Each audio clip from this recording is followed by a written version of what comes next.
우리가 무심코 걷고 물건을 집어드는 이 평범한 행동들, 사실 엄청난 기적이라는 거 알고 계셨나요? 오늘 이 시간에는 인간의 움직임을 통제하는 뇌와 신경계의 매혹적이고도 정교한 청사진을 완벽하게 해독해 보려고 합니다. 우리가 숨쉬듯 자연스럽게 해내는 움직임이라는 결과물 뒤에서 우리 몸속 통제센터들이 어떻게 쉴 새 없이 일하고 있는지, 그리고 이 시스템에 오류가 발생하면 정확히 어떤 일들이 벌어지는지 함께 파헤쳐 보겠습니다. 오늘 함께 살펴볼 여정은 이렇습니다. 운동병리학의 기초부터 시작해서 척수, 바닥핵, 손해와 대뇌까지 뇌의 각 통제실을 싹 훑어보고요. 비정상적인 움직임들을 짚어본 뒤 마지막에는 우리가 태어나서 어떻게 이 완벽한 움직임을 배우는지 그 발달 원리까지 쭉 연결해 보겠습니다. 자, 그럼 가장 먼저 짚고 넘어가야 할 기초, 운동병리학부터 바로 들어가 보죠. 전문가들이 말하는 운동병리학이란 도대체 뭘까요? 단순히 근육에 힘이 빠졌네 하고 끝나는 게 절대 아닙니다. 이건 신경계나 근골격계 순상으로 인해 발생하는 모든 비정상적인 움직임 패턴을 다루는 건데요. 근육의 긴장도, 반사작용, 타이밍, 협응력은 물론이고 심지어 움직임을 시작하기 전 뇌에서 일어나는 초기 정신적 프로그래밍 과정, 즉 밑그림을 그리는 것까지 전부 포함됩니다. 완전한 거대 시스템의 오작동을 다루는 아주 흥미로운 분야죠. 이제 본격적으로 우리의 첫 번째 주요 통제 센터, 척수로 내려가 보겠습니다.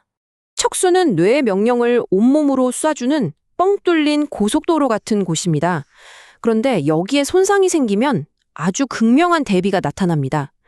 뇌 쪽에 가까운 상위 운동 뉴런, 즉 UMN이 다치면요. 우리 몸의 억제 시스템, 일종의 브레이크가 풀려버린다고 생각하시면 됩니다. 그래서 근육이 뻣뻣하게 굳는 경직이 오고 반사가 비정상적으로 튀어오르죠. 바빈스키 징후 같은 병적인 반사도 나타나고요. 반대로 하위 운동 뉴런, LMN이 다치면 어떻게 될까요? 이때는 근육이 아예 푹 퍼지는 이완 상태가 되어버립니다. 심한 근력 약화에다가 피부 밑에서 근육이 파르르 떨리는 근섬유 다발 연축 같은 현상이 생기죠.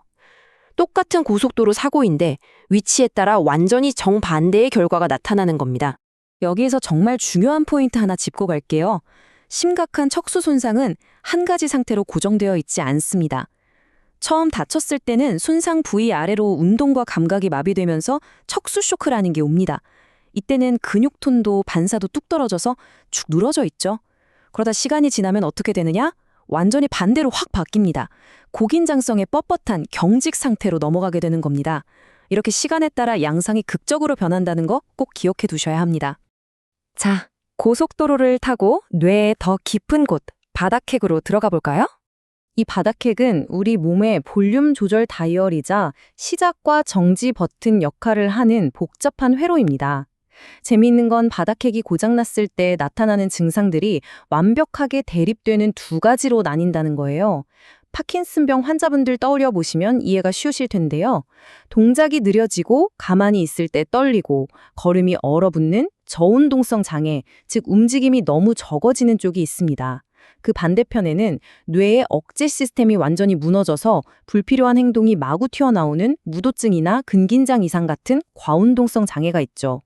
다이얼이 고장나면 움직임이 꽉 막히거나 아니면 통제 불능으로 폭발하거나 둘 중 하나가 되는 셈입니다. 볼륨 조절 다이얼을 넘어 이제 신체의 타이밍 메트로놈인 손해, 그리고 최고 경영자인 대뇌로 가보겠습니다. 손해가 다치면 참 안타까운 상황이 벌어집니다. 환자분의 순수한 근력 자체는 짱짱하게 살아있거든요.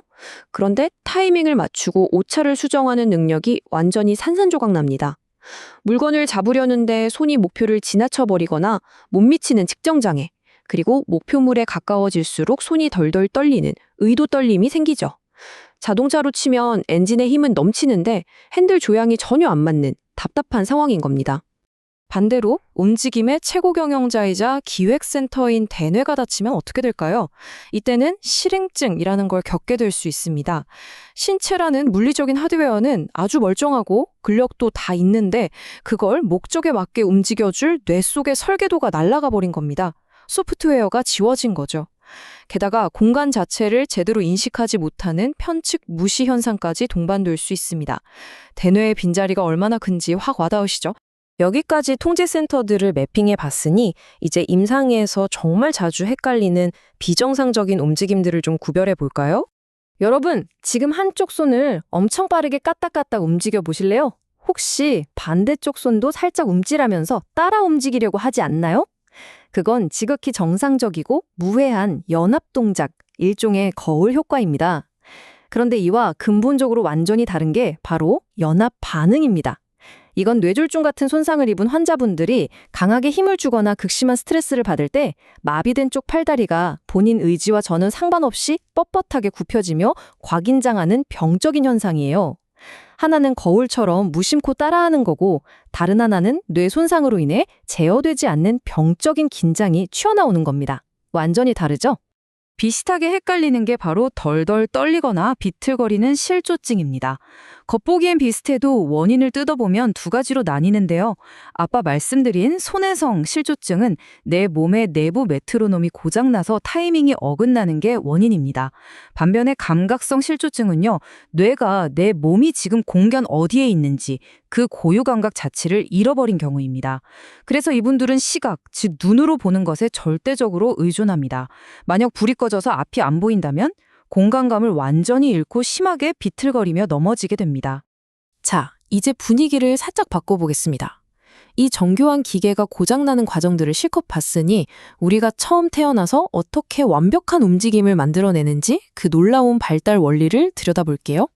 인간의 운동 발달은 정말 기적 같으면서도 아주 엄격한 룰을 따릅니다. 먼저 머리에서 발끝 방향으로 발달합니다.